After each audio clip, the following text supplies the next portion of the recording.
Broadcasting from the Paddock Mall Studios, this is WOCA, Ocala, Gainesville, The Villages, 1370 AM, 96.3 FM, The Source.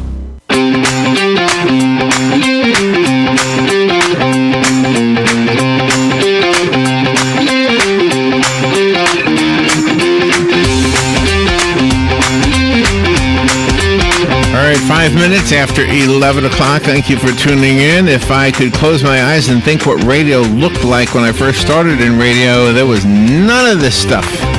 I had recorders, tape recorders. I had turntables. I had no computers, Robin. Yeah. And so when computers first started being entered into this business of doing radio, right, at first it was kind of foreign and kind of odd to have something that did something that the physical things did, but there was nothing physical, right? It was like audio recording was so... It just didn't kind of sink in right away. And all of the things, and people smarter than me were able to figure out how to solve the problems that we were now facing in this new world, right?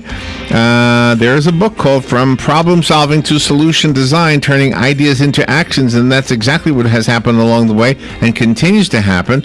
Eduardo Campos is the author of the book I just referenced, and it's also, if you're looking at the streaming video, that's the cover of the book on the streaming video. Mr. Campos spent 13 years at Microsoft as a cybersecurity advisor and led innovative projects at the highest levels of government in the United States and abroad. He works with organizations and entrepreneurs to develop customized business strategies. And if you're in business, you probably use a computer to one extent or another. In this business, I think we use it from everything to the actual on-air production, to the billing, to everything, right? Mm-hmm. Edwards, in fact, I think even our phone is an internet phone, right? Yeah, it is. It's all internet. Eduardo Campos, you've been with us before. Good morning, Edward. How are you doing? I'm doing fine. Glad to be here. Yeah, where are you? Where are you calling from? I'm calling from Seattle. How's the weather in Seattle? Today it's raining. It's interesting. So will technology ever be able to control the weather? Well, maybe one day. Did you hear the other day that there was an announcement that Tesla said he has a battery that will last for 1 million miles? That's really incredible. I'm looking forward to learn more about that. So tell me about the book, From Problem Solving to Solution Design. Well, based on my experience as a cybersecurity professional for over 25 years, and my wife's experience with the compliance and regulatory issues, we decided to write a book that would teach people how to solve problems with the basics. And we struggled in the beginning because we thought it was too basic. But the feedback we've got is really incredible. And the editor was very good because he convinced us to do that. And it's really just the basic steps when you face a complex problem such as cybersecurity, what you should do. And you're getting really good reviews on Amazon. I noticed that every single person who has reviewed your book so far has given it 5 stars, and it's really ringing a bell or whatever for those who are reading it.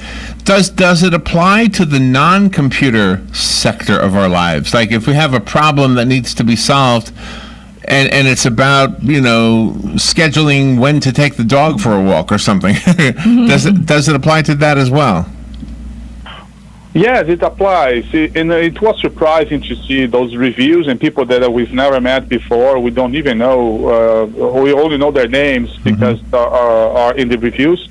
And even feedback that we've got in the last year about using the book to face complex problems on the individual basis in the lives of people reading the book. So it is about the first step is step back and think about the root cause and go for solving for the root cause, not for the symptoms. It's a very simple step. And in actually, it applies at any level. It seems that people that are involved in IT and cybersecurity, they have a language all their own. Is that a hindrance to other employees that work in that business? It is, because those employees that are on the front line, to help protect their companies against cyber criminals, they need to understand what their role is. And the issue is, if you are an IT professional or a cybersecurity professional and you are using jargon all the time, people that were supposed to help you can't do it because they can't understand your instructions. And then that also trickles down then to the employee. They think they're doing something good, but they might be tricked into giving away different information or access to different things on their computer system. You're right. And the most common way of attacking an organization is through phishing. Phishing with a PH is a technique where cyber criminals send an email and trick you on clicking on a link that it will download a malware, a virus, into your computer, and then the criminal will take over your computer remotely. And people are going to do that if they cannot understand what they are being told to do. Phishing is with a rod. No, phishing is a technique. So you need to talk not in jargon, but explain to people in plain language. Yeah, really. I know what you're saying, because a lot of, maybe this is more true for the older computer users than somebody that's in high school right now. They probably have it all figured out. But yeah, we're tricked, us older people. we get those letters and we say, this. So I got one time that said, "Hey, Larry, is this you?"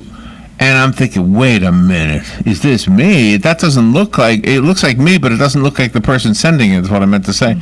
And yeah, that was a trick of some sort. Yes, there is. And the reason is there's a serious communication skills gap between cybersecurity professionals and the general audience. And it is on us, on the cybersecurity side, to bridge that gap. We shouldn't wait for the general audience, the end users, to learn jargon. We need to talk in plain language. There you go. Yeah, you're right. Was it a mistake to move from mainframe computing to individual computers or the phones for businesses? You know, Robin, technology is impossible to be held back. So we moved from the mainframes to the local area networks and to the internet, now to the cloud. We should use technology as it comes, but we should be prepared for the dark side as well. And technology is good all the time, but you need to be prepared to fight against the cyber criminals. The book is called From Problem Solving to Solution Design, Turning Ideas into Actions. I found it on Amazon. It's available as a Kindle, a hardcover, and an audiobook. You're getting 5-star ratings across the board, and it's still very new. I like the information. I like some of the reviews that people have spoken about. So are you... Does this, like most technology, need to be updated all the time? Does the book itself need to be updated? No, actually, the principles that are there are really for the long time. What we want to do is to update with new case studies, because we keep working with clients, we keep working with people. So in the book, we share 20 case studies, real world case studies. We changed names, changed places, but they are all real. And we want to update over time with new case studies. IDEAS is an acronym. Can you go through the letters in the word IDEAS to explain what that means? Yes, it's a framework for complex problem solving called IDEAS. I is identify the essential problem, solve for the root cause, design solutions that are aligning with your goals, not because they're fancy, but because they are aligning with your goals. E is the most important. Engage your stakeholders. Talk to people. Come from their viewpoint. The A from IDEAS is act.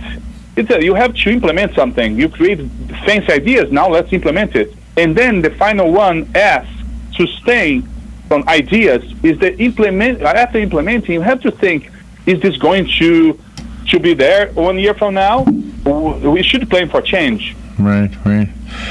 Well, this is all good information, and it'll perhaps prepare some of us so that we don't get trapped in some of the things that are trying to trap us. Good luck with everything. Good to have you back on the show. Do I have a copy of the book, Robin? No, we do not. No, okay. So if you want a copy, go to Amazon. And do you have a different website you'd like to recommend?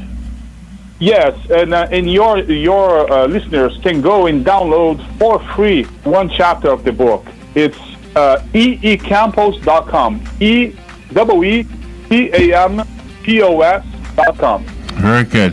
Eduardo, thank you so much for being on the show today. Thank you. You're welcome. Good day. We'll be right back.